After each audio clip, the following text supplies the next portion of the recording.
carrying a worn sack. She entered a bank and requested her office, prompting laughter, until they viewed the documents capable of causing significant damage. She proceeded with a familiarity suggesting repeated visits. There was no uncertainty, no faltering, just a deliberate, measured pace.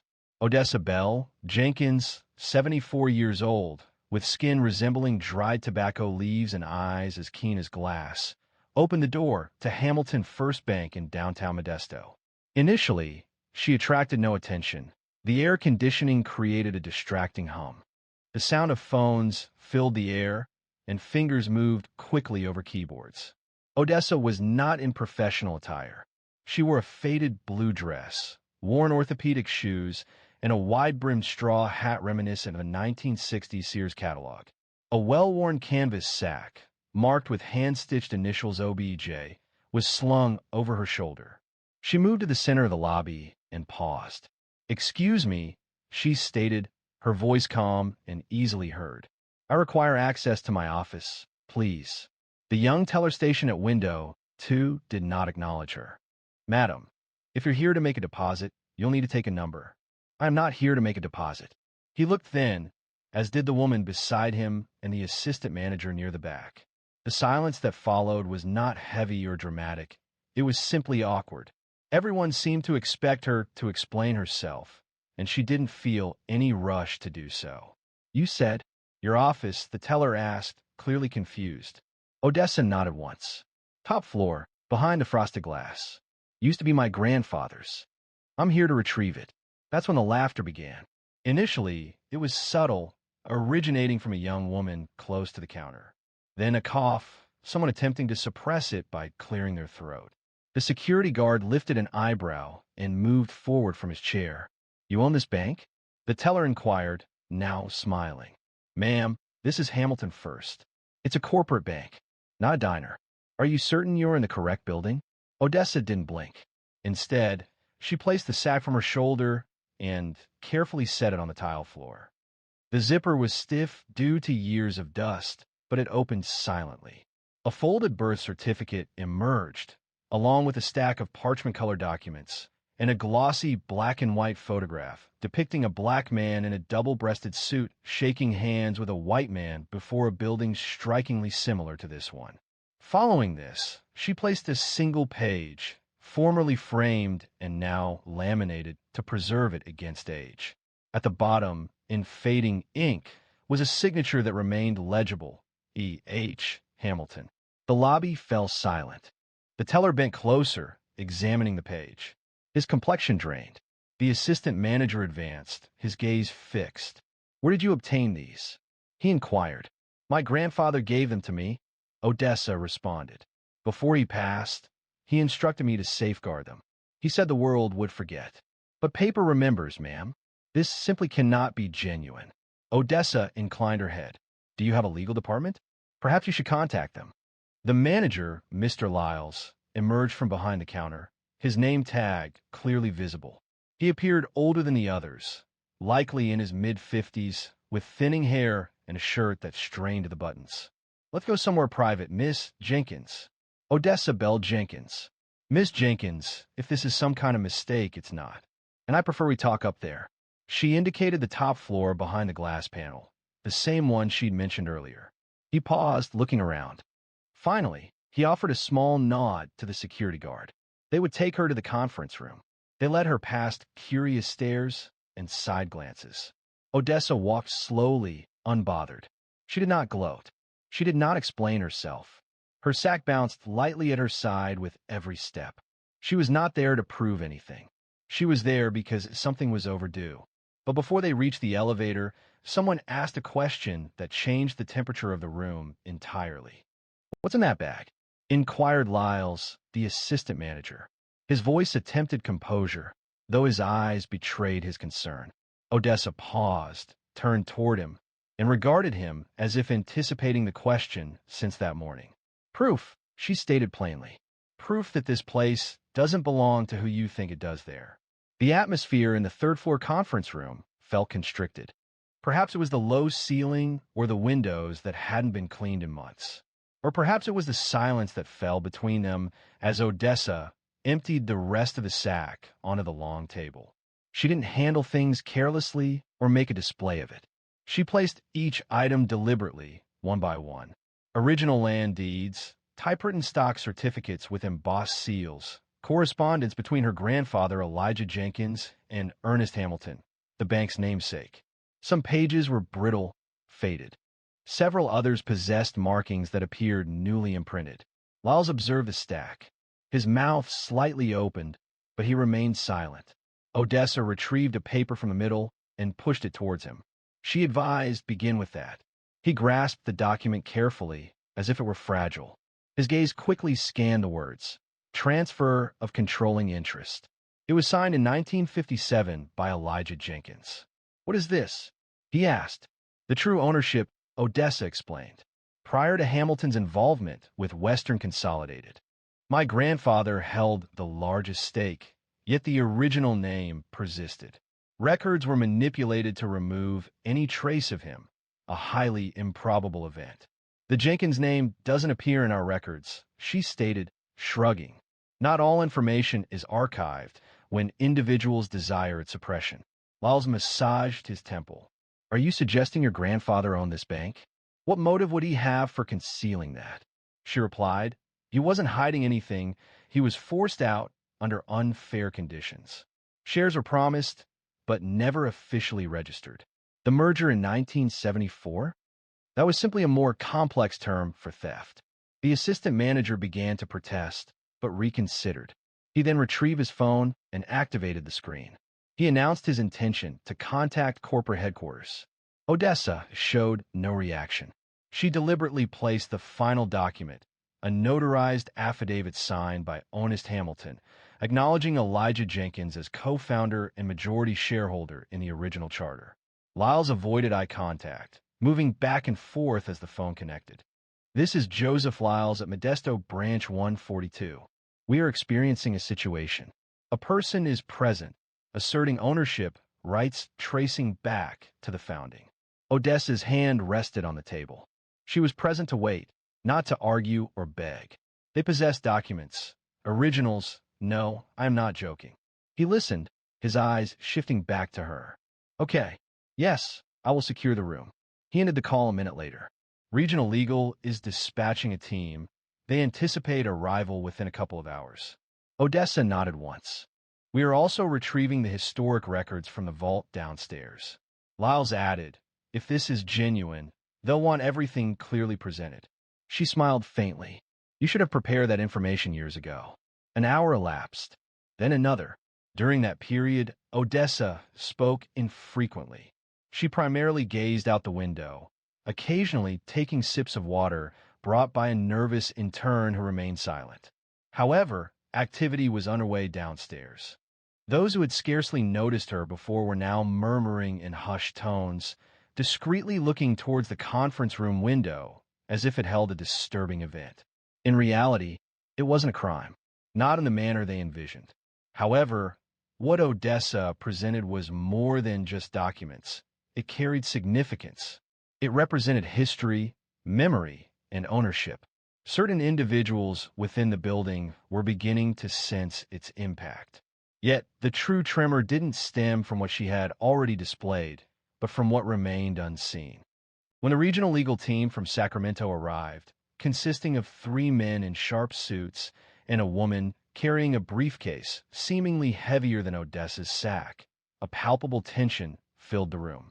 Odessa remained seated, her composure unwavering, with her hands folded in her lap as if awaiting Sunday service. Bryce Hanley, the lead attorney, bypassed introductions altogether.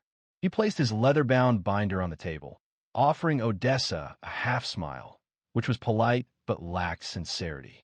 We understand you're claiming part ownership of this bank, he said, already flipping through her documents as if they were museum artifacts. I'm just here to verify and advise our client on next steps. Odessa didn't flinch. I'm not claiming anything. I'm here to reclaim what my grandfather built. Hanley glanced at Lyles. We'll need copies of all this. Originals can't leave the premises, but we'll digitize them for analysis. Odessa didn't answer immediately. Instead, she retrieved a folded letter from her purse. The paper showed creases, and the ink had bled slightly at the edges, but the signature at the bottom was legible. "This is from Elijah Jenkins," she stated, placing it before them. "He composed this in 1961, noting his fear that someone would take what belonged to him. And they did." Hanley read the letter, then gave it to the woman next to him. "You want us to believe your grandfather was forced out of his own bank without anyone taking notice?" Odessa's eyes narrowed just slightly. Nobody seemed to want to investigate. "Do you believe those initial shareholders maintained accurate records?" The Jenkins family lost their majority ownership and became essentially irrelevant within less than 10 years. And the question of how went unasked, because there was a general lack of interest. "We weren't the kind of family people erected monuments for." Lyles subtly adjusted his position. "But the Hamilton name. Elijah and Ernest were partners," Odessa pointed out. "They established this place in the 30s, but only one of them received recognition. Can you guess who was included in the historical accounts?" Hanley scratched the back of his neck. "Even if all of this is true," he said, "you need to prove continuity of ownership. Paper trails, tax filings. They're all in that sack," Odessa replied. "I've been filing claims with county officers since I was 28. Every year, every decade, even after my husband died, quietly, patiently, because my grandfather told me one day the truth will be heavier than the lies." The room fell quiet. Selina Miles, the junior attorney, glanced up from a typed ledger. "This is considerable. Where did you locate some of these?" "In a church basement. In my uncle's attic. In city archives that were unaware of their contents. I dedicated the majority of my retirement to compiling it all." Hanley's smile had vanished. He tapped his pen on the table. "Do you realize this might initiate a lawsuit?" "I anticipate it," Odessa replied. Her voice held no pretense, only certainty. She wasn't present seeking assistance. She came because she possessed documentation. Lyles, who had remained quiet previously, advanced forward at last. "Miss Jenkins, why at this time?" Odessa hesitated before responding. "Because you all ridiculed." She stated it without malice. Simply a statement of fact. "I entered with a past that no one felt the need to recall. I observed the name Jenkins removed from each annual report, each plaque. For years, I convinced myself it was unimportant. But this place? It's constructed upon what my grandfather initiated, on what we forfeited. After all these years, after all the waiting, I figured it's time someone remembered." Hanley rubbed his eyes. "We're going to need to bring in senior counsel." "Good," Odessa said, sliding the last sheet across the table. "They'll want to see this." It was a black ledger, smaller than the rest, handwritten in tight, neat lines. "Ernest's private account book," she said. "Found it in a box marked receipts in a retired accountant's garage in Madeira. This document details every transfer, every dividend, every instance Jenkins' shares were reallocated without our consent." Hanley appeared visibly stunned. Selina reacted by covering her mouth. "Are you saying this was concealed?" she asked. "No," Odessa replied. "It was overlooked." Which is more concerning. As the attorneys examined the ledger, none of them noticed what Odessa observed through the glass. The face of someone documenting everything with their phone, positioned just beyond the door. The video had already been sent to the incorrect recipient before anyone in the room realized. A bank employee, appearing young, possibly 22, with their name tag turned away, had briefly paused outside the glass, observing 30 seconds of Odessa's quiet revolution. A woman with a lined face and a ledger, steadily turning through years of obscured facts, was visible. Inside, Bryce Hanley peered at the document before him, as if it might ignite. The contents of this ledger significantly altered the situation. Odessa remained silent. She allowed the pause to linger until another person interrupted it. It was the assistant manager, Lyles, his voice raspy. "That's Ernest Hamilton's handwriting." He continued, "We maintain samples for verification." "That's his," Selina confirmed. "And these aren't merely notes. They represent unauthorized adjustments. Dividend transfers, forged proxy votes, even ghost shareholders." Hanley reclined in his chair. Access to internal systems must be suspended until we fully assess the scope of this situation. The board will require a complete overview of everything. Odessa reacted with a slight head tilt. He disregarded her comment that the board would be accountable for the repercussions. How did you obtain this? I inquired. I contacted the relevant individuals, he replied, through personal visits and correspondence. Most people were either unwilling or unable to cooperate, either due to age or a sense of guilt. However, a retired CPA, Douglas Nunn, residing in Madeira, retained records that he was never instructed to destroy. Hanley wrote in his notebook, a sense of frustration beginning to surface beneath his professional demeanor. Potential corporate liability, a breach of fiduciary duty, and misrepresentation of historical records were all possibilities. Odessa interjected. And theft. The word resonated sharply. It hadn't been described that way previously, she explained. They had simply referred to it as a rebranding.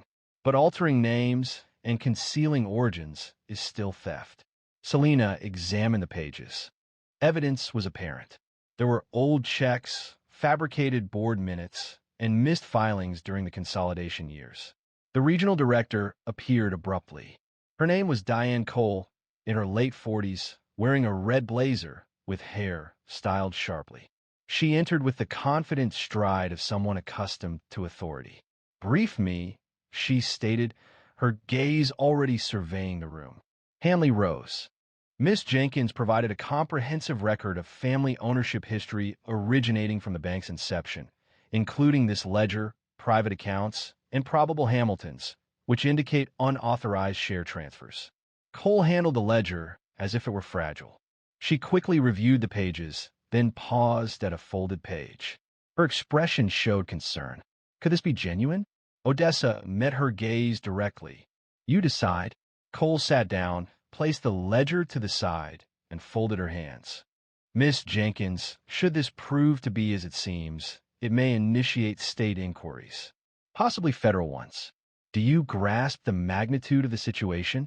I do. I'm familiar with it, having dealt with it for decades. Cole addressed Hanley. What is our potential liability? He paused. If this ledger is verified, and verification is anticipated, the repercussions extend beyond public relations. It involves shareholder fraud, a false portrayal of history, and likely a pattern of financial discrimination. Notification of regulatory agencies may be necessary. Lyle, who had been silent until now, murmured, we could lose the charter.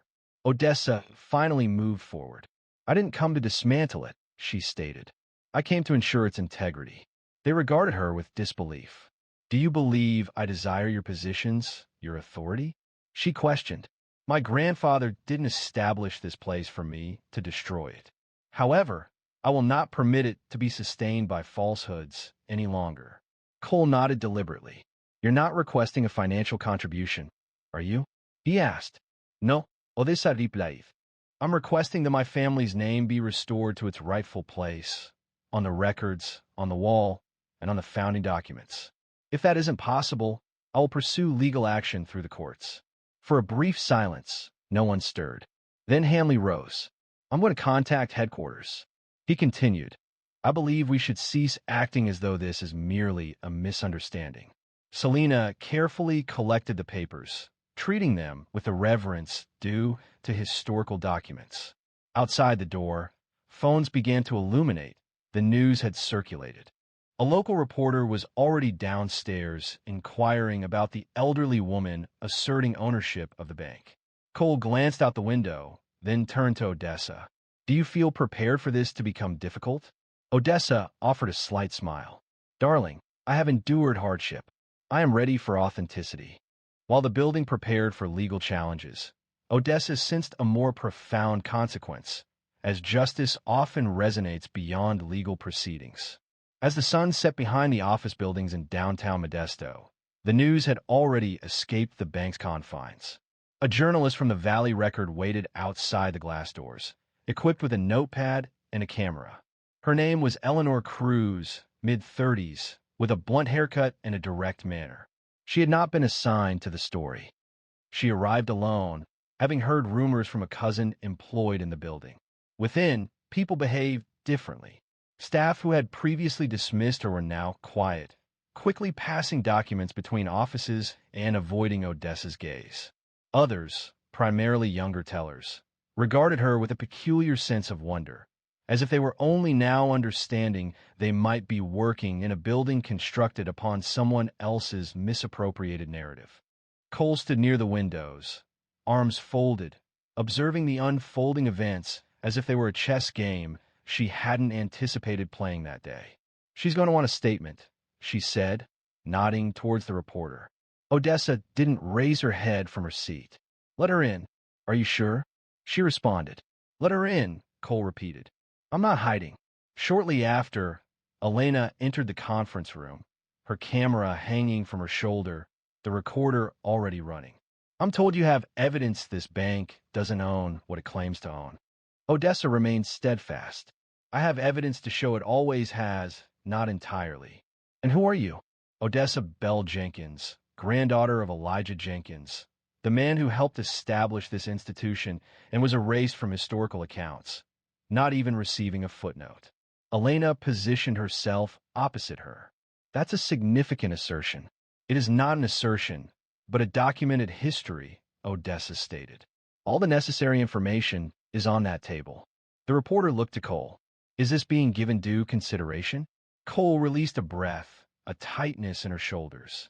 "A thorough review of archived material spanning decades, alongside recent documentation submitted by Miss Jenkins, is underway. The situation is indeed significant." Elena glanced back at Odessa. "Why today? Why now?" Odessa moved forward, her hands clasped. "Because I've buried too many people who waited for the world to show concern."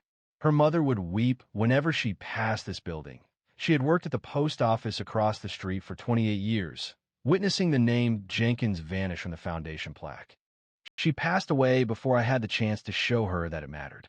Elena paused briefly, then spoke softly. "You're not pursuing this for financial gain?" Odessa smiled, a weary expression on her face. "Child, if I desired money, I could have sold these documents to a lawyer years ago. But what value is money compared to a legacy?" Hanley, still on the telephone across the room, disconnected the call. "Headquarters has authorized the commencement of internal investigation procedures, starting immediately." "And the founder's plaque?" Odessa inquired. Cole responded. "A replacement will be ordered, including both names, Hamilton and Jenkins." "That's acceptable," Odessa stated, her tone even. "However, I require the original to be sent to me. My grandfather's name shouldn't have been removed initially." Elena recorded a note. "Do you believe this account will motivate others?" Odessa offered a quiet chuckle. "I'm not concerned with inspiration. My focus is on whether it will alert people. Families are frequently victimized, not through violence, but through suppression, documentation suppression. The absence of a signature wouldn't draw scrutiny if the person who was missing resembled me."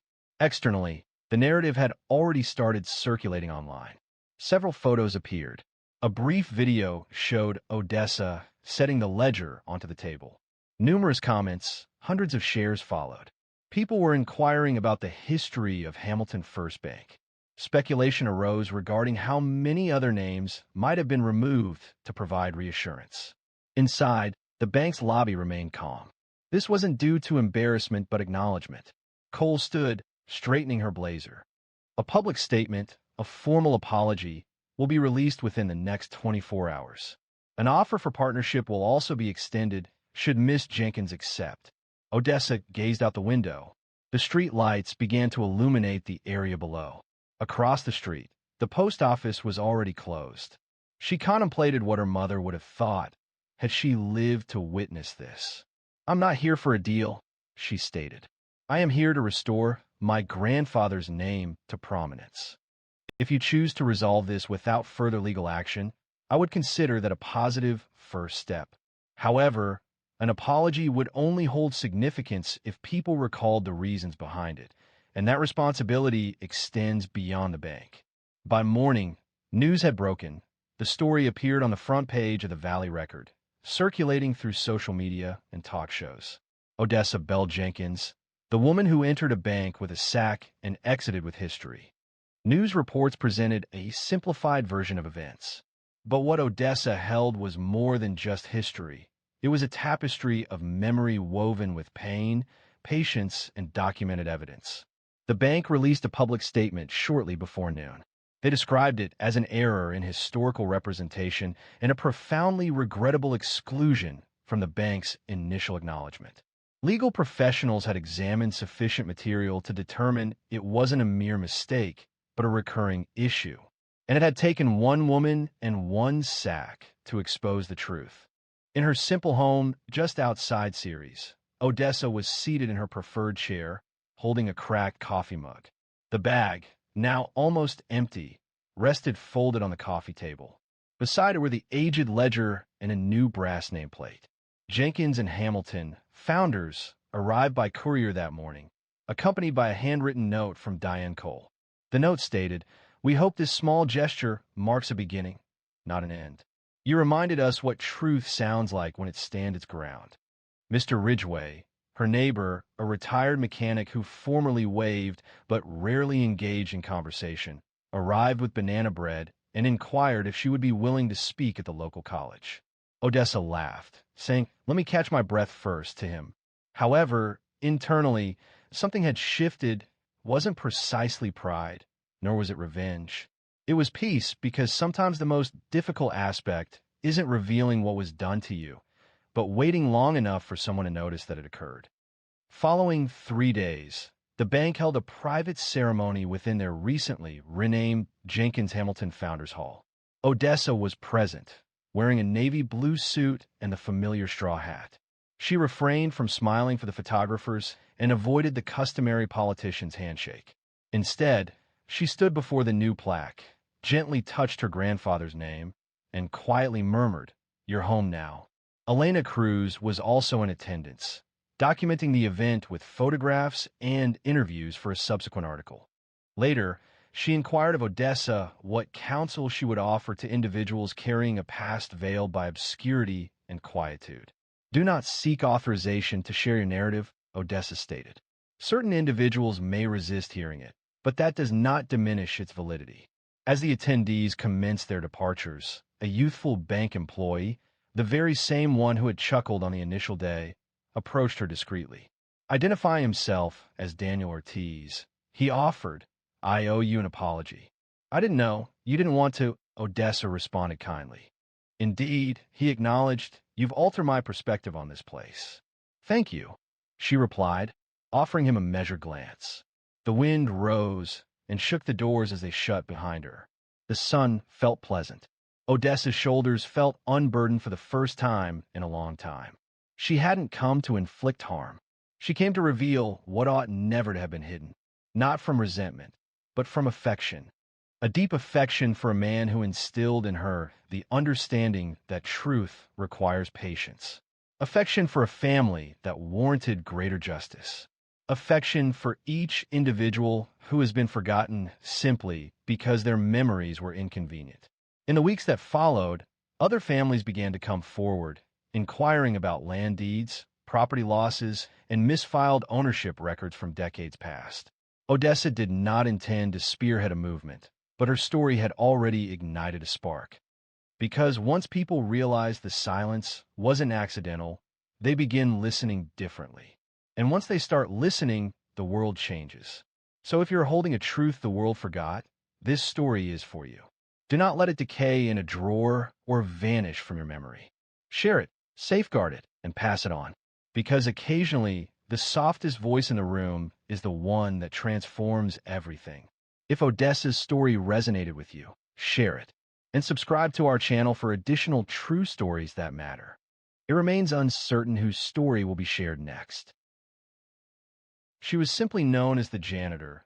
They ridiculed her for reading while she worked. Then they were stunned when she delivered the valedictorian speech at graduation, revealing everything.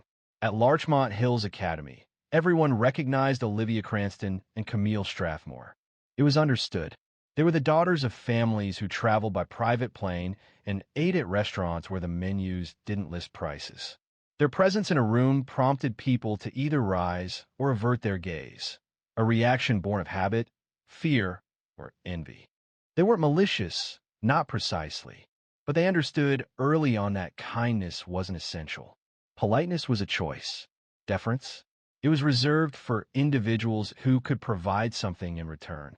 And for someone like Janice Albury, the reserved black woman with gentle eyes and rough hands, there was no advantage to be found. Janice had been employed at the school for nearly 2 years. Each weekday, she arrived before sunrise and departed well after the final SUV had exited the gated parking lot. She scrubbed the floors, shined the trophies in the main hall, and ensured the restrooms were fresh. She seldom spoke unless addressed, and her voice, when she did, was as tranquil as a still pond. But Camille observed something one day during lunch break. She had forgotten her phone in the chemistry lab, and hurrying back, she noticed Janice in an empty classroom, not tidying, but looking through a large biology textbook, her lips moving as if saying something softly. Camille rested against the doorframe and smiled. "I didn't think you were interested in science," she said. Janice looked up. "I'm just reviewing some earlier learning." Camille angled her head. "Are you going to teach now, as well?" Janice smiled. "Not precisely." It began modestly. There were whispered comments and laughter when Janice walked by. Camille told Olivia, and the two created a playful game from it. "Oh, look," Olivia whispered one morning as Janice wheeled her cart past their lunch table. "Einstein with a mop," Camille chuckled. Probably writing her thesis on floor wax. They laughed a little too loudly. Other students overheard. Some laughed with them. Others avoided eye contact. No one intervened. Janice kept her head down. It was her usual practice. The students overlooked the way her eyes paused on the school crest etched into the wall, her gaze thoughtful rather than resentful. They failed to observe her tendency to listen more than to speak, or her habit of keeping a notebook in the side pocket of her cart, partially filled with notes. One person showed her kindness. Mr. Del Toro, a literature teacher from Fresno who had a fondness for those often overlooked. On one occasion, he observed Janice carefully aligning the copies of To Kill a Mockingbird on a cart just outside his classroom. "You know," he remarked, "most people simply stack them and proceed." Janice offered a slight shrug. "That book warrants more than crooked edges," she said. He chuckled. "I often say that," he stated, then paused. "Have you read it?" Janice responded to his question. "Twice. Initially in high school, and subsequently when I was mature enough to grasp its true significance." He never requested anything further, but from that point forward he would leave a book for her on the bench outside the staff room every other Friday. No message, no inquiries. Nevertheless, the girls persisted. One afternoon, Olivia waited until Janice passed by, then whispered, "I bet she sleeps in the janitor's closet. Probably dreams in Clorox." It wasn't simply impolite, it was unkind. But Janice continued walking, and that disturbed Olivia more than anything. She anticipated embarrassment or anger, or at the very least a reaction. Janice's silence, however, felt inescapable. This made her a figure to be reckoned with. The lights at Northwood High typically dimmed around 8 p.m.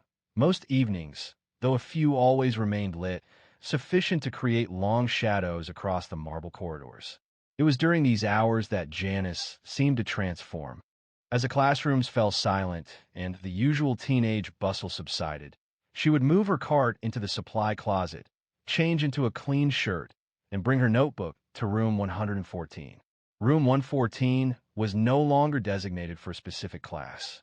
It had a flickering light and one desk leg shorter than the others. Most teachers steered clear of it. However, Janice had adopted it. The door did not lock, and that was acceptable. She didn't require privacy. She simply needed space. She would retrieve her laptop, a 6-year-old Dell lacking the N key, and sign into her coursework.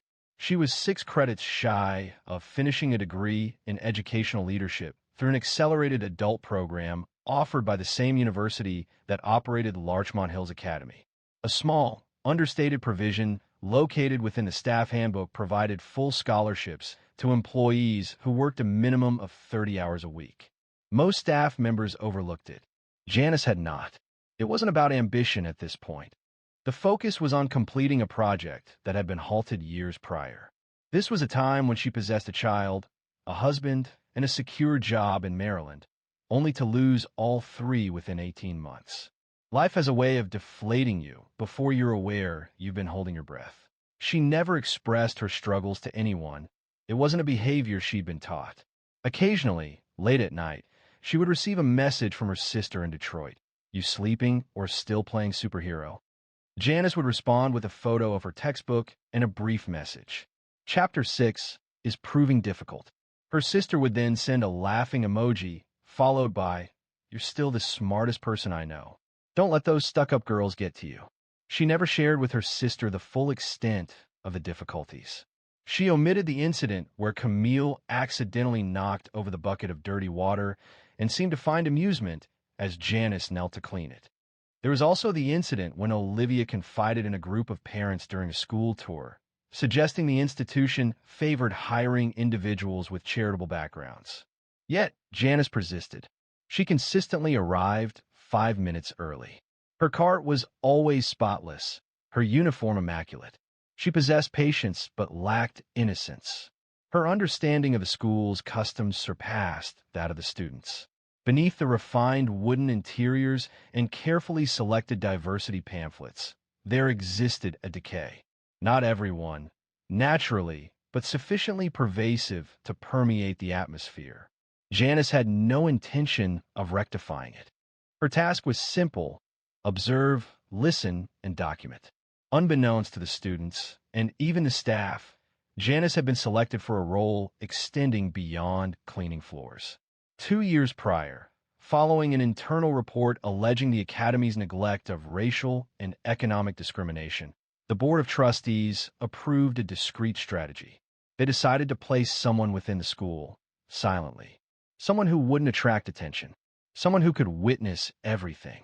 While working part-time at a community college in Oakland, Janice received a job offer. The position came with no title or special privileges, simply an ID badge, a mop, and a defined purpose. That purpose was to observe, to take notes, and to document the patterns of behavior that were not able to be captured in policy memos or camera footage. The work was not glamorous. However, it was significant. And late at night, with her coursework open in one window and her field notes in another, Janice recorded everything. It wasn't only the cruelty, but the indifference, the smiles that vanished the moment someone turned away. She also wrote about the good teachers, the limited number of students who met her gaze. She recalled how Mr. Del Toro left that copy of Beloved with a sticky note that said, "For someone who understands silence." Still, each shift drained her, not from the labor itself, but from the necessity of feigning. She bore their ignorance as a second uniform, and with each passing day, it became increasingly burdensome. A change was on the horizon, though not as they anticipated. By early spring, the students at Larchmont Hills Academy were already largely disengaged. Señoritas had arrived gradually, like a dense fog, subtle, pervasive, and self-satisfied. Olivia and Camille frequently spent their days in the senior lounge, examining college acceptance emails and making critical remarks about those they perceived as inferior. However, subtle comments were no longer sufficient. The initial excitement had faded. They desired a significant reaction. On a Monday morning, Camille entered the admin office and pretended to be worried. "I think the janitor's been stealing test copies," she whispered to the front desk clerk, making her voice sound very low. "I saw her in a classroom late at night, alone." Ms. Robbins looked surprised. "Janice, are you certain?" Camille adopted her most innocent expression. "I don't want to cause problems for anyone, but this school is supposed to be secure, isn't it?" It was a carefully planned action. If anything resulted from it, so much the better. A sense of unease lingered. That afternoon, Janice was summoned to the operations office. The interaction was presented as a standard procedure with no direct accusations. She remained composed as the facilities manager reviewed his notes, visibly ill at ease. "We simply wanted to inquire if you've been present in unoccupied classrooms during your shift," he stated. "I clean all classrooms assigned to me." Janice responded directly. "Yes, but do you remain longer? For any purpose?" He maintained eye contact. "I complete my assigned tasks. Occasionally, I require a brief respite, as do most people. He acknowledged this with a nod and made a note.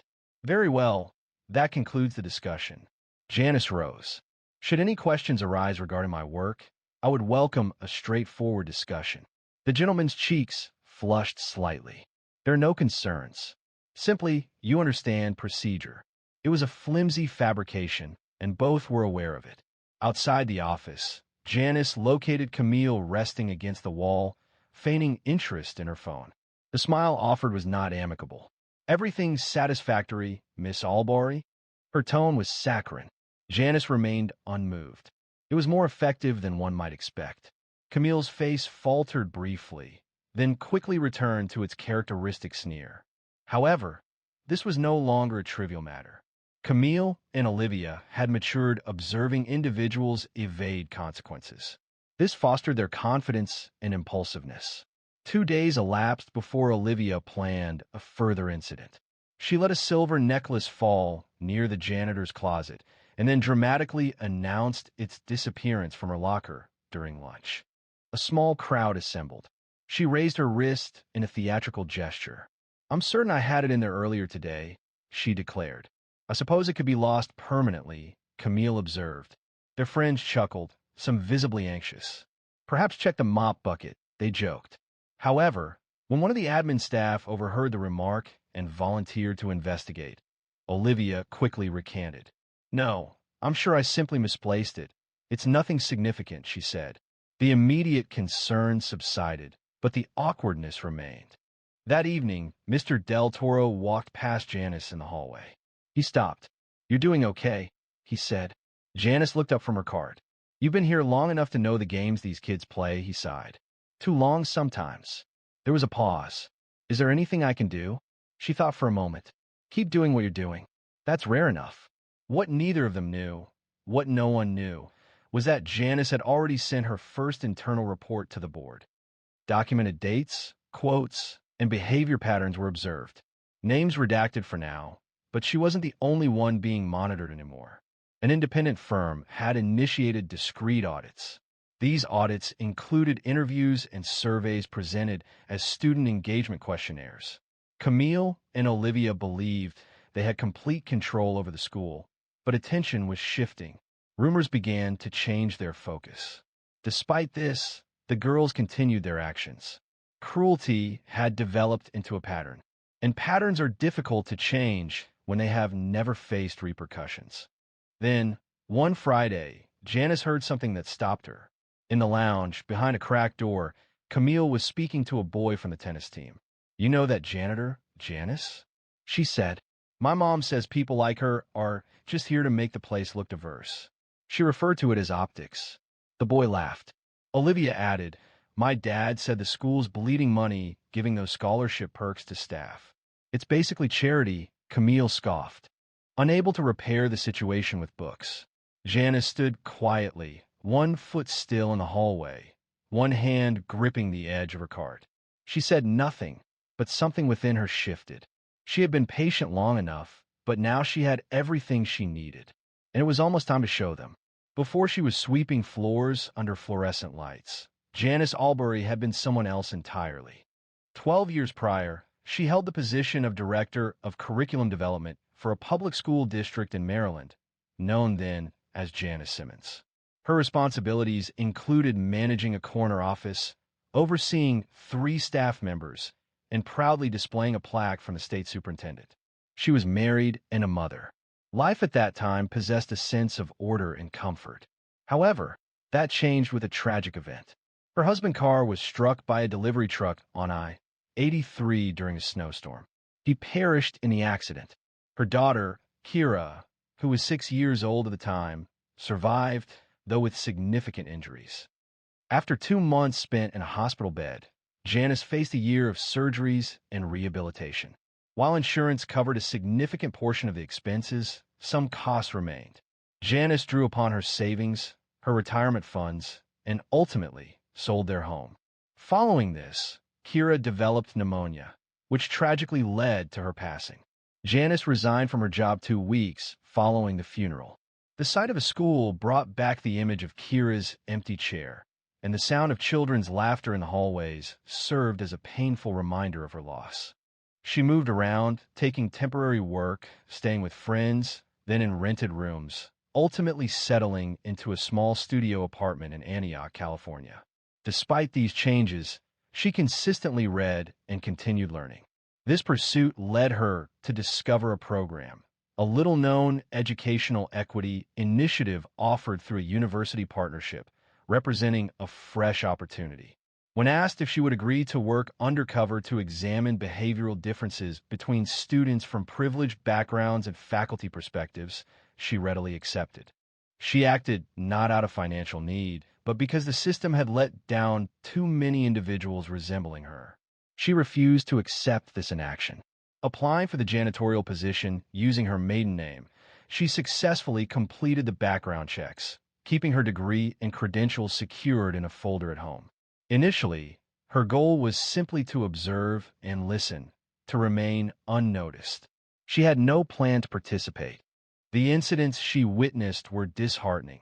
A senior teacher deriding a student with a speech impediment under the assumption of privacy. Discussions about a girl's financial aid occurred at a staff meeting, presented as a personal failing. Then there were Camille and Olivia, whose parents' substantial donations had secured the gymnasium's naming rights in honor of a hedge fund. Their self-assurance stemmed not from conceit, but from a sense of privilege. Janice felt disheartened by what she observed. Eleanor Larchmont, the school's founder, had originally conceived of the academy as a place for future leaders from all backgrounds. However, that original vision had diminished over time, obscured by financial influence, promotional efforts, and preferential admissions practices. Consequently, Janice began her work. Her notebook rapidly filled with detailed observations, specific dates, recurring linguistic patterns, staff reactions. She consistently attended faculty meetings when possible, choosing to sit in the rear of the room. She posed inquiries that prompted discomfort among those present. She took on committee assignments that others avoided. Steadily and carefully, she became the source of information the board required. And during evenings, as the halls became vacant, she studied. She wasn't simply observing, she was revitalizing herself. Each finished module advanced her progress toward that second degree. Each submitted essay felt like rediscovering a part of the woman she once was. During one evening spent reviewing a case study about institutional gatekeeping, a particular sentence caught her attention. It stated that genuine authority doesn't proclaim itself, it waits to be recognized. She emphasized this line with underlines. Graduation was approaching rapidly, just 3 weeks away. She had finished the program without drawing much attention. Her grade point average ranked her among the highest in her group. The board had previously approved her to address the audience. Camille and Olivia continued to walk through the halls with an air of confidence, unaware of what was about to unfold. The faculty, too, were on the verge of a realization that learning extends beyond the classroom. Janice had observed them for 2 years. Now, she was poised to step forward, taking the central position, and they would be completely surprised. That morning, the sky above Antioch was clear, excessively bright considering the anxiety some individuals brought into the Larchmont Hills Academy Auditorium. Families occupied the seats, proud parents filled with anticipation and clutching phones, surrounded by flowers, ties, and costly perfume. The scene appeared flawless. Camille Strathmore wore a champagne-colored stole that her mother had flown in from France. Olivia Cranston had her hair professionally styled before dawn, her makeup applied to endure the entire day. They smiled for photographs, laughed with joy, and stood with the grace of young women who'd been raised to believe the world was within their reach. Behind the scenes, Janice remained still in her black robe. There were no embellishments, no unnecessary details. She declined the academic award the committee presented, stating she had no need for it. What she desired was a single moment, just one, and that moment had arrived. The dean, Dr. Leonard, approached her, holding a program. "Ready, Ms. Albury?" She met his gaze. She had been prepared. He offered a restrained smile and returned toward the podium. Camille and Olivia did not even look at her as they passed by in their elegant gowns. It was understandable. She was unnoticed once more, simply an element of the surroundings. The ceremony commenced as it always did. Names were announced, families applauded, and speeches were delivered. The school's jazz trio performed something gentle and unremarkable.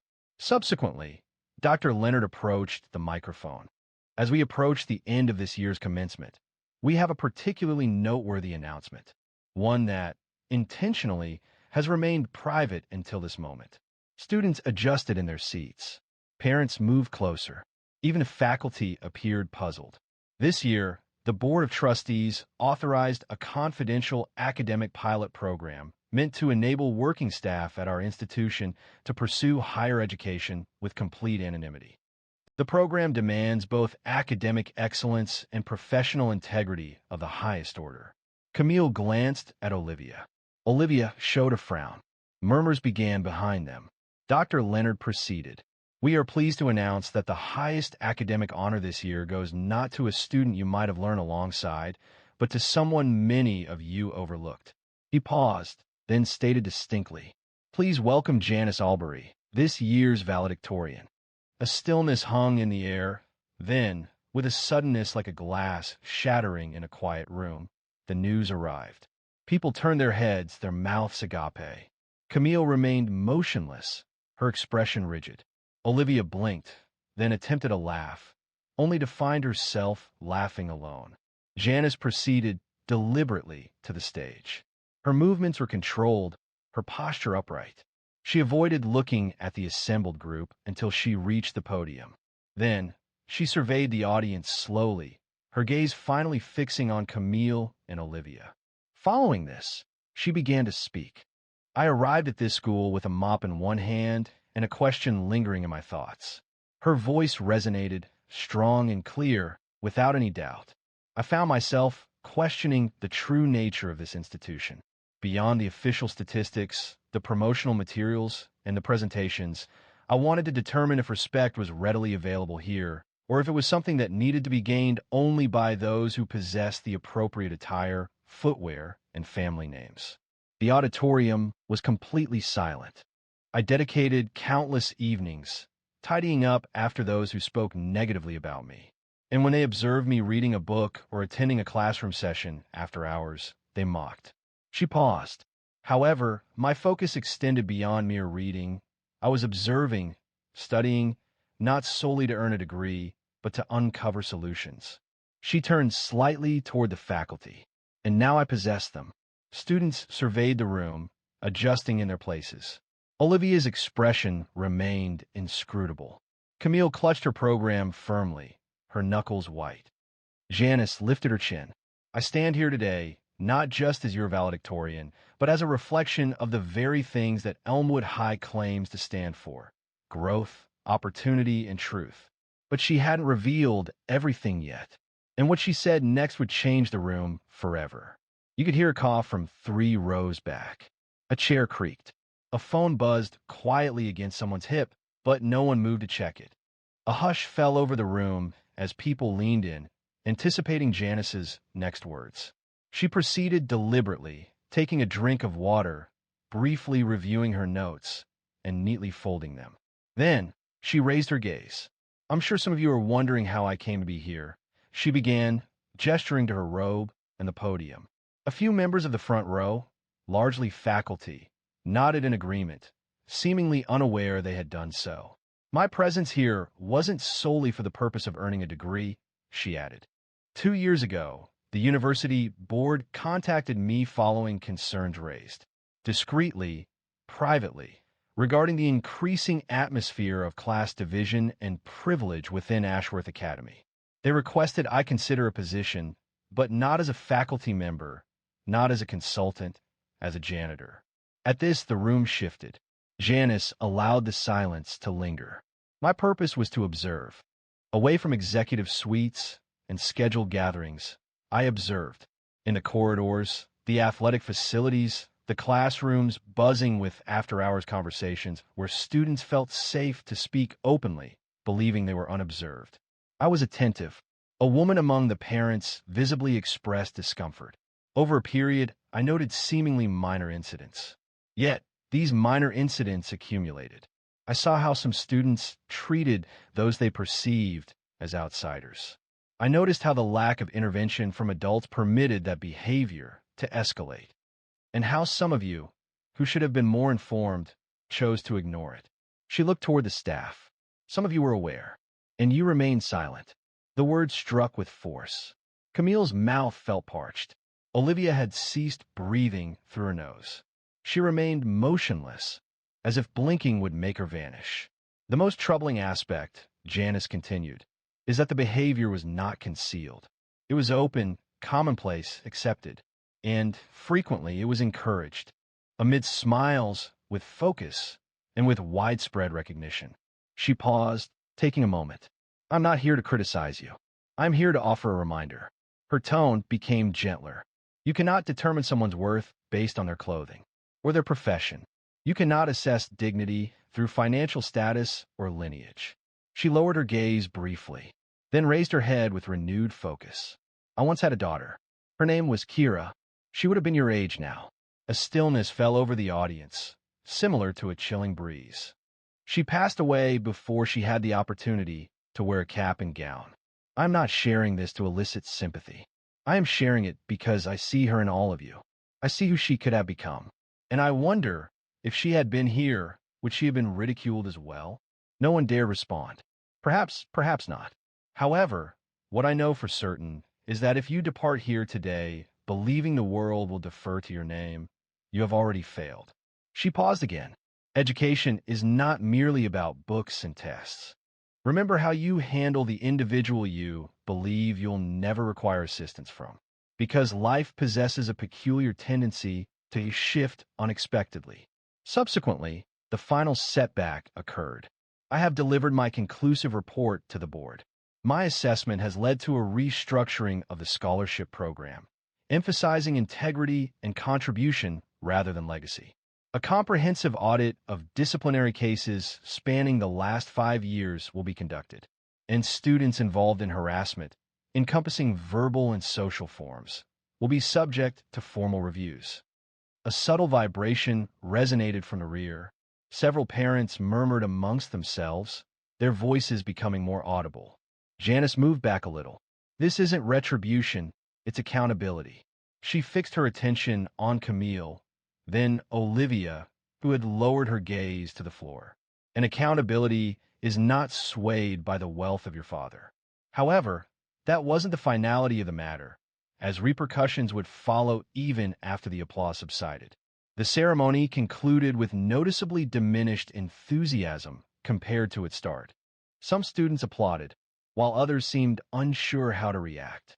A small number of families, appearing uneasy, left the room before the conclusion.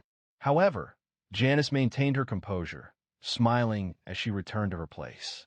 It wasn't the back row where she previously observed, but rather near the front, alongside board members and professors who now regarded her with a noticeable change, respect. Camille did not speak as she departed the auditorium. Her father was already waiting close to the car, his expression stern, avoiding her gaze. Olivia's mother, arms crossed, stood by the valley in stunned silence. There were no congratulations, no flowers, just silence. Inside, a small crowd had gathered around Janice. Teachers who had previously offered only a polite greeting were now shaking her hand. Mr. Del Toro remained at a respectful distance, waiting for an opportune moment. You didn't simply speak, he stated when they eventually talked. You transformed the entire atmosphere. Janice looked at him and smiled softly. The air had needed changing. Upon the lawn, several of the younger students expressed their awe. A girl wearing a red dress confided to her friend, "I wasn't aware she attended school," to which her friend responded, "I didn't know she could articulate herself so eloquently."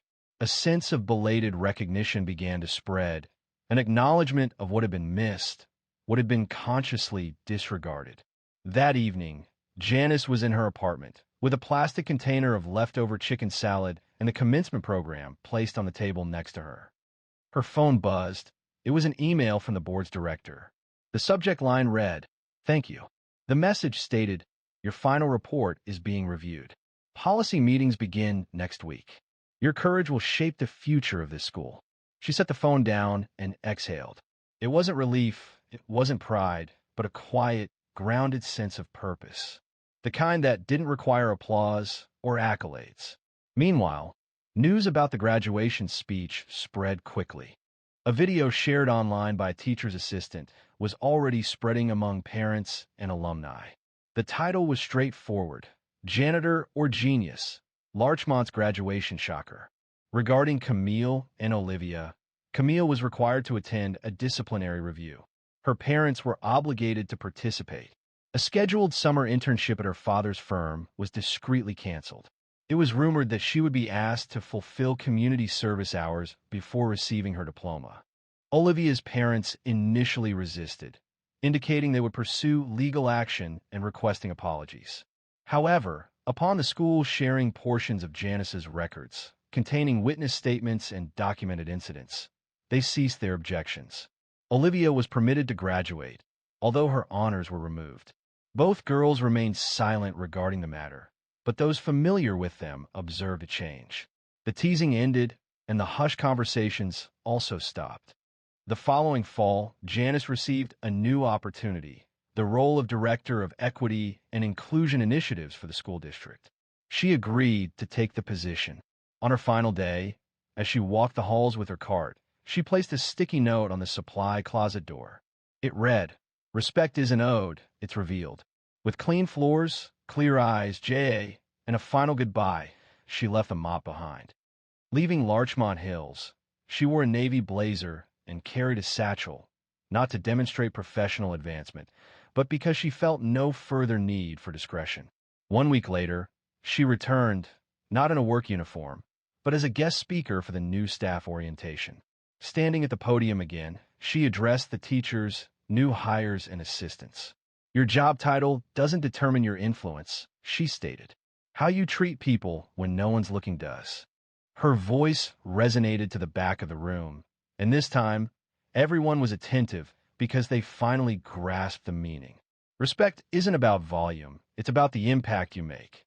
If this story resonated with you, if it prompted you to reconsider how we treat people, we believe it's sufficient. Subscribe to the channel, share this story, and discuss it. The world would benefit from more individuals with qualities similar to Janice's, and it's valuable to remember that the most reserved person present could impart the most significant lessons. For years, she evaded consequences for her inappropriate behavior until she struck a formally attired black man in court, unaware that he was the judge. The immediate aftermath shattered everything she had established. It unfolded rapidly, unexpectedly. Neither the bailiff, the court reporter, nor even the defendant seated anxiously in the front row anticipated it. Officer Tiffany Rourke had just entered courtroom 2B within the Franklin County Courthouse in Missouri. Her uniform was impeccable, her jaw set, as was her habit. She had established a reputation over the last 10 years, known for being authoritative, direct, and someone to avoid provoking. That morning, she was scheduled to testify in a minor drug possession case. However, she did not reach the witness stand. She noticed a sharply dressed black man standing close to the witness box, speaking softly with one of the attorneys. Without hesitation, she swiftly crossed the courtroom floor and slapped him across the face. The impact resonated through the room. A gasp followed, shared and instantaneous. You could hear the sound of papers falling, a pen rolling onto the floor. For a moment, everything seemed to still. Everyone remained motionless. The man showed no reaction. He didn't flinch, yell, lunge, or raise a hand. He calmly adjusted his tie, brushed his cheek with the back of his hand, and looked her directly in the eye. "I'm Judge Antoine Kelly," he stated, his voice even and deliberate, "and I'm presiding over this courtroom today." That silence? It wasn't just shock anymore. It was palpable, a heavy presence. Every pair of eyes focused on Tiffany, who now appeared as if she'd swallowed a bucket of nails. She blinked once, twice, her mouth barely moving as if struggling to speak.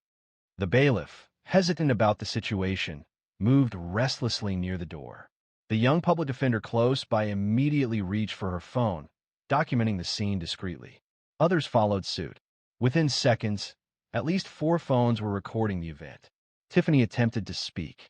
I thought he wasn't supposed to be, but the moment had passed. Judge Kelly addressed the silent courtroom and announced, "We're taking a 10-minute recess." Then, he entered his chambers, silent, his expression unreadable. The room remained still. No one knew whether to stand, sit, or depart. Tiffany remained motionless. Her hand, the one she'd used, trembled subtly at her side. The prosecutor approached her and whispered, "You just assaulted a judge." Tiffany gazed at him, visibly pale and blinking quickly, as if the foundation had been removed from beneath her. The news spread rapidly.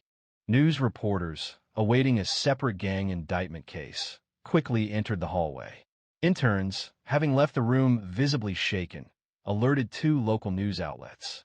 By noon, the video appeared on social media.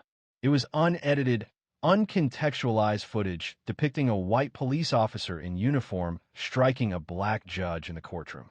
The accompanying caption on many reposts read, "Cop slaps a judge, unaware he is a judge." Initially, several commenters questioned its authenticity, suggesting it might be staged. The video lacked polish. It mirrored the unpredictable nature of everyday existence. There was no background music, no dramatic camera work, only palpable tension and genuine emotions. Subsequently, responses emerged from lawyers, activists, and former defendants, each possessing unique perspectives. Some immediately identified Tiffany, while others knew her through her reputation. Judge Kelly, however, remained silent. He released no public statement, avoided television appearances, and refrained from pursuing legal action. He remained seated behind his desk, reviewing the day's schedule as if nothing had occurred. However, everyone else recognized a significant change, the kind of change that leaves a lasting impact. Yet, before anyone could fully understand the implications, questions began to surface. What was the truth about Officer Tiffany Rourke? Prior to the incident, most individuals outside of Franklin County were unfamiliar with the name Tiffany Rourke.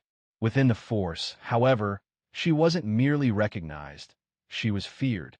Tiffany's ascent was rapid. Some believe it was too rapid.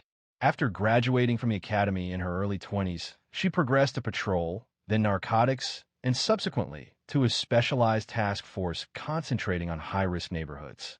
She received medals, appeared in department newsletters, and presented at 2 police conferences. However, beyond the publicized events and formal greetings, there existed another facet of Tiffany, the one largely unknown to the public. The initial signs were subtle. A young black driver, ticketed for a broken taillight, asserted he had not violated any laws. When he attempted to explain his situation, Tiffany increased the fine, citing noncompliance. He subsequently submitted a formal complaint, which was not addressed. A Latina mother reported that Tiffany conducted a vehicle search without justification outside a grocery store. When her 10-year-old daughter inquired about the reason, Tiffany responded, "You people should know better." The mother became distressed and filed a report, which was closed within a week. Subsequently, an event occurred that nearly reached the media. A video surfaced showing Tiffany verbally abusing 2 black teenagers seated outside a convenience store. She accused them of loitering. One of the teenagers recorded her outburst. However, the clip disappeared after the boys were arrested for resisting. There were also rumors circulating within the department's locker rooms and among court clerks. Tiffany reportedly used derogatory language when she believed she wasn't being observed. She allegedly threatened junior officers who did not support her in their official reports. Whenever her name surfaced in a formal grievance, the Internal Affairs Division discreetly marked the file as not sustained. She benefited from influential connections, including Chief Brannon, who described her as a capable officer navigating difficult circumstances. He believed the public lacked comprehension regarding the demands of policing in those communities. Fellow officers, such as Officer Sam Delaney, recognized the pattern early on. He once attempted to voice his concerns after witnessing Tiffany forcefully push a suspect's head against a cruiser window. She informed me that if I submitted any documents, my locker would be emptied by Monday. Consequently, he withdrew.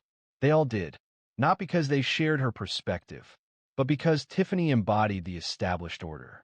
She wasn't a deviation from it, nor an unusual case. She was the system. She represented the convergence of power and prejudice disguised by authority. And it wasn't simply her behavior, it was the confidence stemming from her perceived immunity. Around 6 months prior to the courtroom incident, a newly appointed officer, Jordan McLean, submitted a formal complaint following 2 weeks of riding alongside her. During that time, she halted 6 vehicles in a single day. All the drivers were black, and they were all within the same 3-block area. He documented in the internal log that none of the stops were warranted. McLean was then reassigned to desk duty 2 weeks later. Tiffany received a commendation. The underlying issue wasn't solely Tiffany's actions. It was the fact that others allowed her behavior to continue. Her advancement within the department wasn't in spite of her conduct, it stemmed from it. However, vulnerabilities had been appearing for some time prior to the incident involving Judge Kelly. Previously dismissed grievances began to reappear discreetly. The Internal Affairs Division had undergone a change in leadership, and recently elected city council members showed less willingness to ignore problematic issues. Yet, Tiffany remained unchanged. In fact, her actions intensified. At a precinct barbecue, she dismissed the evolving situation as political maneuvering, declaring to her colleagues, "They can't touch me. I possess more damaging information about a significant portion of this department than they have about me." She was unaware of this fact. However, that wasn't a display of influence.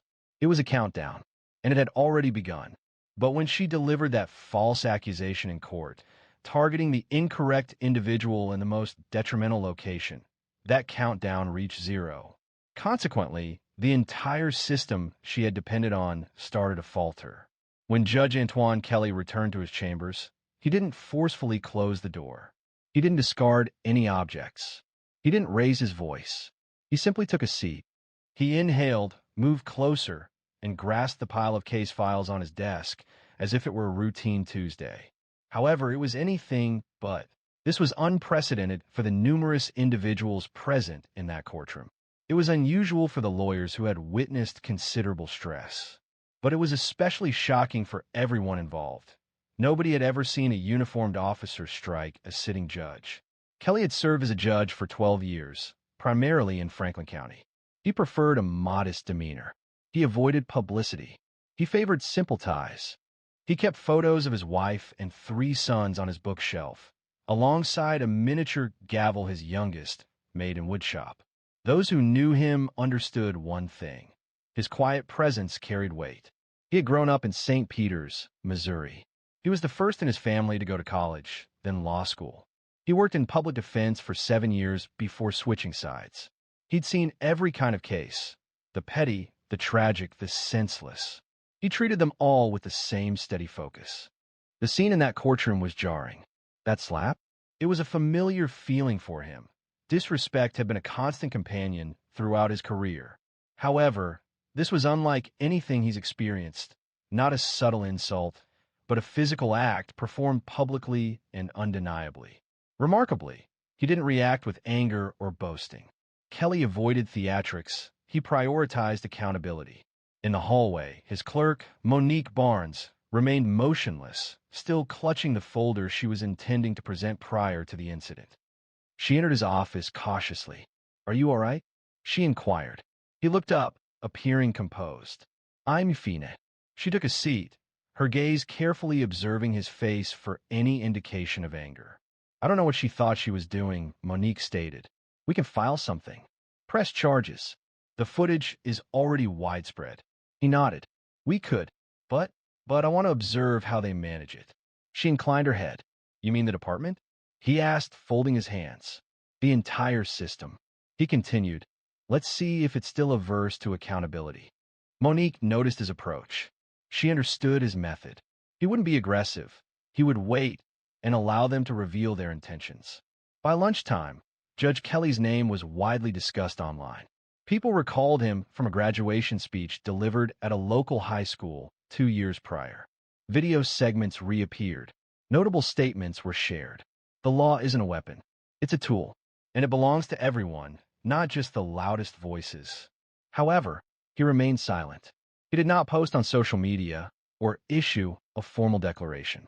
Responding to inquiries from reporters at the close of the day regarding potential charges, he offered this statement. I anticipate the same level of professionalism and accountability that I have demonstrated to others over the past 12 years. I am confident that the system will address this appropriately. The situation presented a challenge, concealed by a demeanor of composure, and this was perceived by those around him. Concurrently, within the department, the atmosphere was becoming strained. The chief's assistant had left 3 messages on Tiffany's voicemail. A discreet inquiry was sent to HR by legal counsel representing the county. Simultaneously, at least 2 junior officers had reported being ill, seemingly to avoid involvement in the escalating situation. However, Kelly refrained from pressing the matter, as it was unnecessary. The recorded footage conveyed a more compelling narrative. Later that evening, at their residence, his wife, Nadine, sat beside him on the couch, holding his hand. You should have permitted them to remove her in handcuffs, she stated softly. I desired to do so. He confessed, but I did not. She sighed, recognizing it wouldn't resolve the situation. You think this time will be different? He glanced at their joined hands. I believe this time, she chose the wrong man in the wrong place at the precise right moment. But if Tiffany thought the silence indicated defeat, she was about to discover just how resounding dignity could become when the nation was finally observing.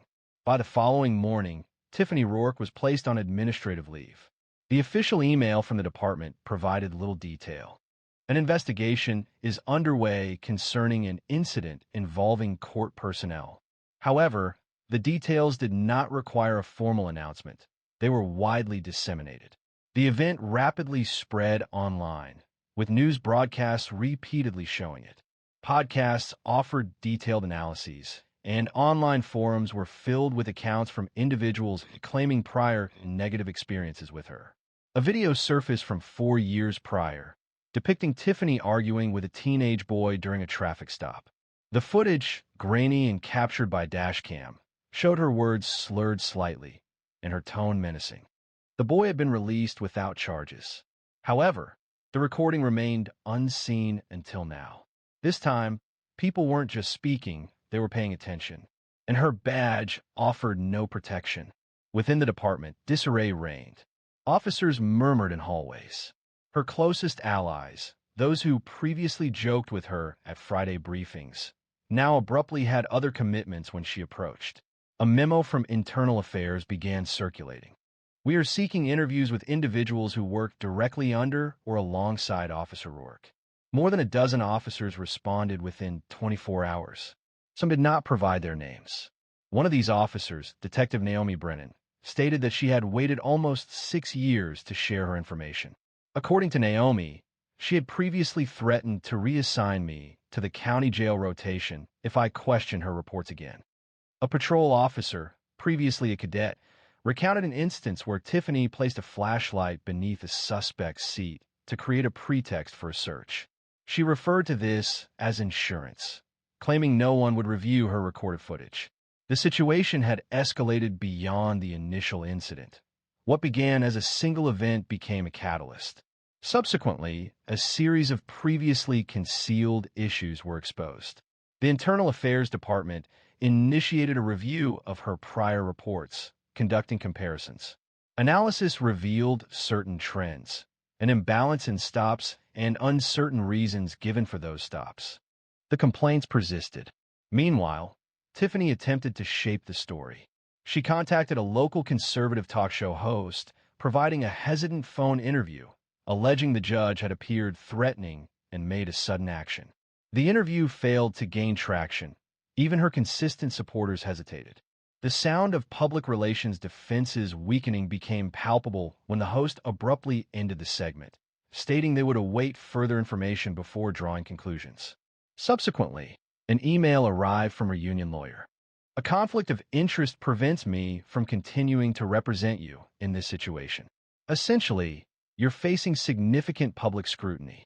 Her inbox was flooded with messages. Journalists contacted her. Friends ceased responding.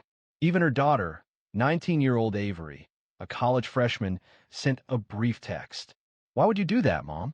Tiffany was seated in her kitchen. The once esteemed medals from her service were positioned above the refrigerator. They appeared altered now, more burdensome, as though they no longer belonged to her. She continued to feel she hadn't erred significantly. Not truly. He appeared like a perpetrator, she murmured, by herself at her kitchen table. He shouldn't have been present there, attired as he was, speaking as if he controlled the situation. Yet, she was aware. This wasn't about what Judge Kelly wore or his location. It was about her instinct, the one she never scrutinized, the one that had secured her advancements, esteem, and apprehension, but never responsibility.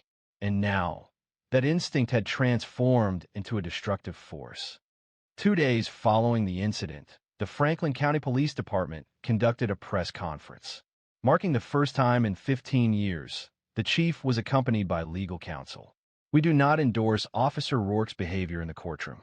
An internal investigation is underway. We are treating this matter with utmost seriousness." He offered no praise, such as describing her as a good cop or noting distinguished service. He provided no words of support, just facts, objective and detached. Tiffany observed the press conference on her living room television, mirroring the actions of everyone else. However, if she believed the lack of communication from her colleagues was the most challenging aspect, she was soon to discover the consequences of the foundation she relied upon gradually disintegrating, piece by piece. Tiffany previously moved through the department with an air of ownership. That was no longer the case. Those few who still met her gaze did so fleetingly and anxiously, as if they wished to avoid association with her. The precinct felt different now. Her firm authority had vanished, leaving an unsettling emptiness. It was as if a flawed painting had been removed, yet the fastener remained embedded in the wall. The period of administrative leave stretched on, devoid of salary, identification, and explanation, only a prolonged wait. At her residence, her sphere of influence diminished rapidly. Her daughter, Avery, had ceased responding to messages, not since the night of the incident. They had not shared a particularly close bond. Tiffany had guided her upbringing with structure rather than affection. Now, the silence felt different. She attempted to call again. "This is your mom. Please, just talk to me." The line disconnected after the initial ring. Tiffany looked at her phone for a significant time before setting it face down. She had believed for so long that she was in charge, that people's fear indicated respect, that those internal criticisms were merely background noise from individuals who didn't comprehend the demands of the position. Now, she sat at her kitchen table, the blinds partially drawn to obscure the camera van parked across the street. Her time was abundant, and the silence was profound. She had not yet been charged. However, the department was no longer offering her protection. The union had ceased communication. The lawyers had stopped responding. Simultaneously, further allegations surfaced. A civil rights watchdog group submitted a petition demanding an independent review of each case she had handled during the previous 5 years. Individuals began to come forward, one after another. Individuals previously considered suspects. Former officers. Even a retired judge who remembered Tiffany yelling at a defendant during a trial. He had dismissed it then as stress. She checked online to read the comments, simply out of curiosity. Rourke exemplifies the need for reform. This woman believed she was above the law. She antagonized the wrong judge. Fortunately, and then the most damaging remarks. From people who asserted they were her friends. I consistently felt uneasy about her. Her behavior was consistently overly assertive. I recall an instance where she laughed following a child's tears in an interrogation room. That moment remains vivid. It wasn't disloyalty. It felt like obliteration, as if she had no connection to them whatsoever. Her voicemail was overflowing with messages, reporters, civil attorneys, and even a woman from a documentary company inquiring whether Tiffany would consider sharing her perspective. She did not respond to the call. The garage offered her a semblance of security. She would sit in the car, engine off, doors locked. She would spend hours inside, mechanically performing tasks, revisiting past cases in her thoughts, repeatedly telling herself that none of this would have occurred if that judge had recused himself, if he hadn't been attempting to create a disruption. However, regardless of how many ways she analyzed the situation, she couldn't alter the fact that she had slapped a man in open court, a man who presented no danger, who was not a suspect, who held the position of a sitting judge, and the entire country witnessed it.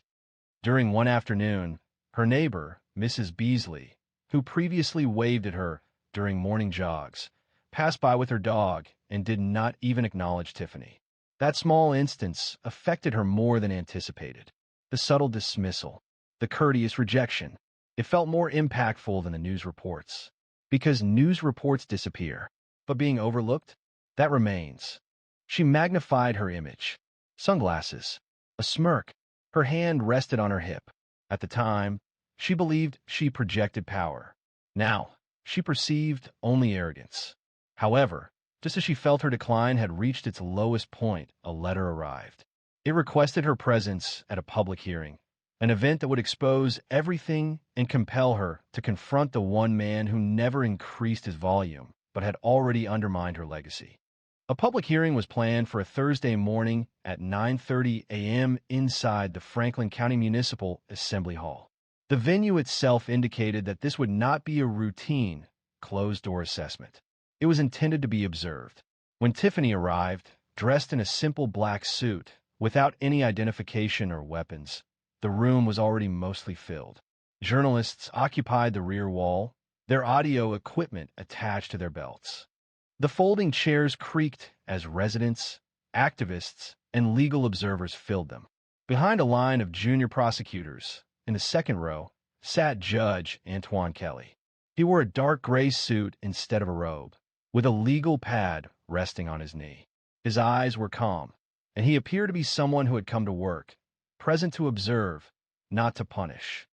Tiffany's lawyer, recently appointed and a young public defender who had accepted her case with some hesitation, stood next to her, offering instructions she barely registered.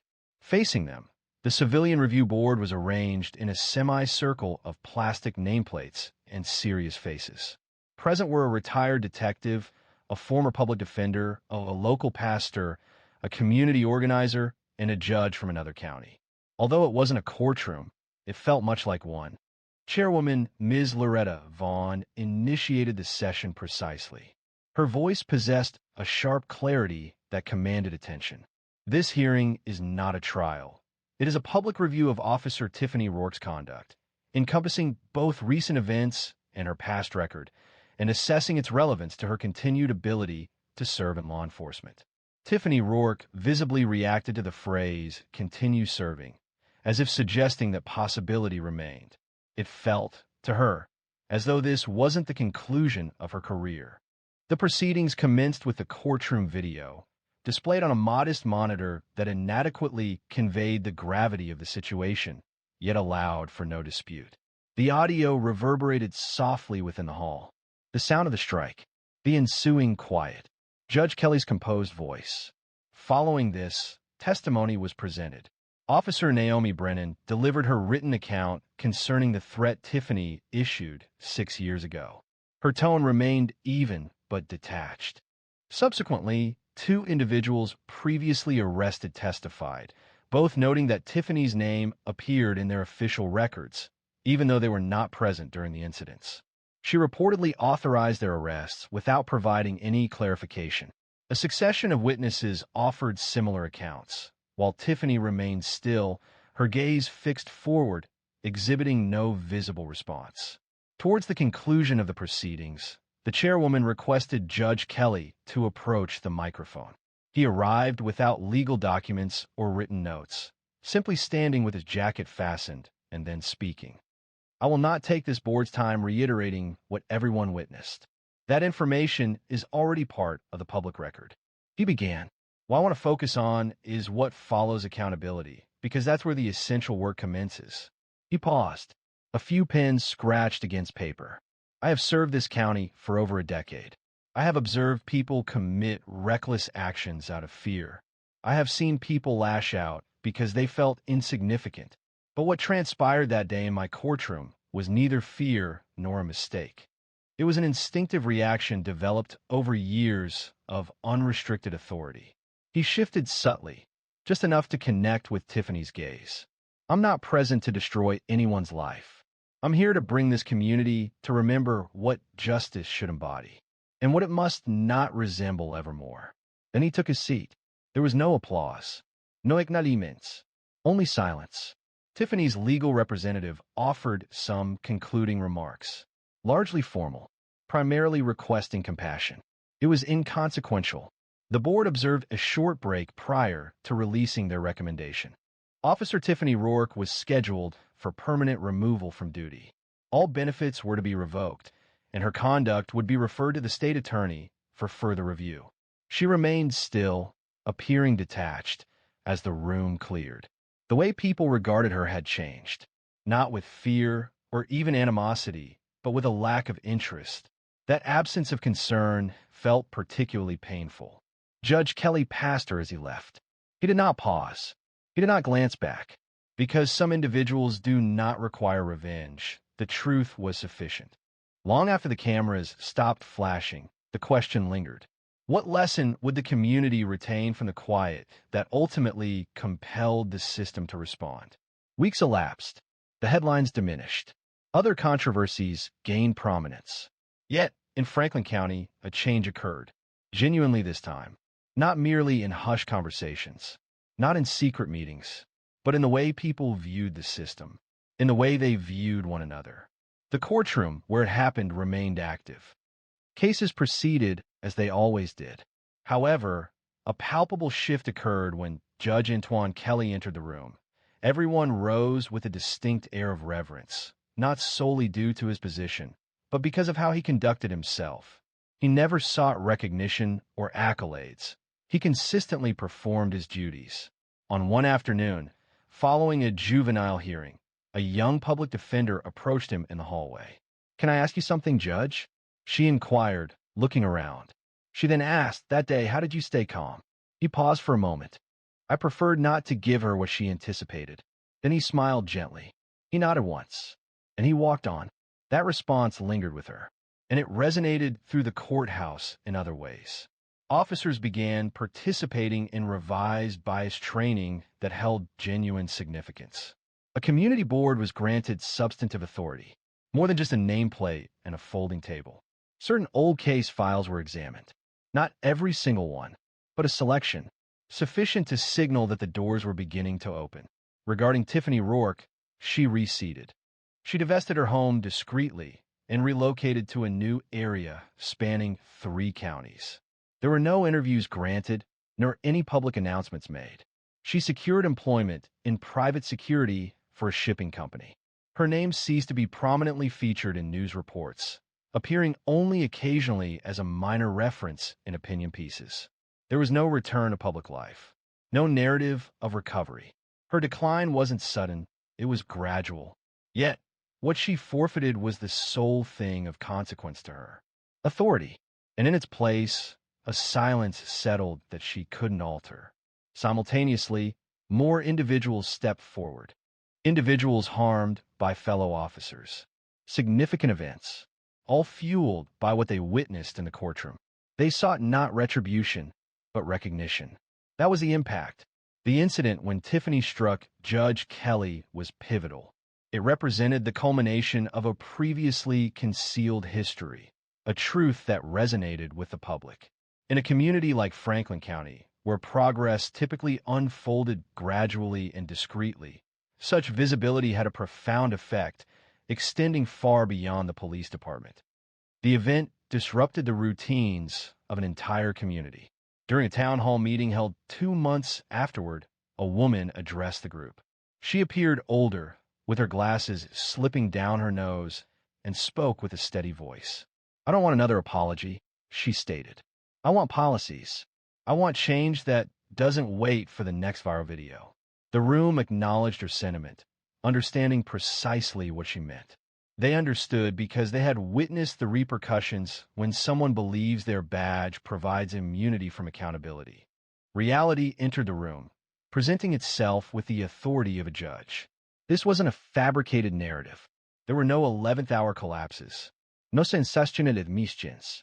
Instead, it was the gradual decline of an individual from a position of high regard, and the subsequent, equally deliberate effort to construct something more substantial in its place. The confines of that courtroom would forever remember the events that transpired within them. The initial impact might diminish. The media attention may dissipate, but the underlying principle endured. Unfettered power can become destructive. A lack of expression can carry more weight than vocal protest. And genuine justice doesn't require a forceful declaration to be acknowledged. What lessons can we draw from these observations? Perhaps it's that a person's true nature invariably emerges when no one appears to be observing, when a feeling of invulnerability takes hold, or when a facade falls away in a moment that cannot be retrieved. Tiffany established a dominion based on intimidation. Judge Kelly cultivated his standing through composure. Only one of them presently holds a position in the setting, ultimately, that embodies justice. Should this account prompt reflection, evoke emotion, or simply inspire a moment of consideration, please subscribe to the channel. We share narratives that others hesitate to explore, with truth as our guiding principle.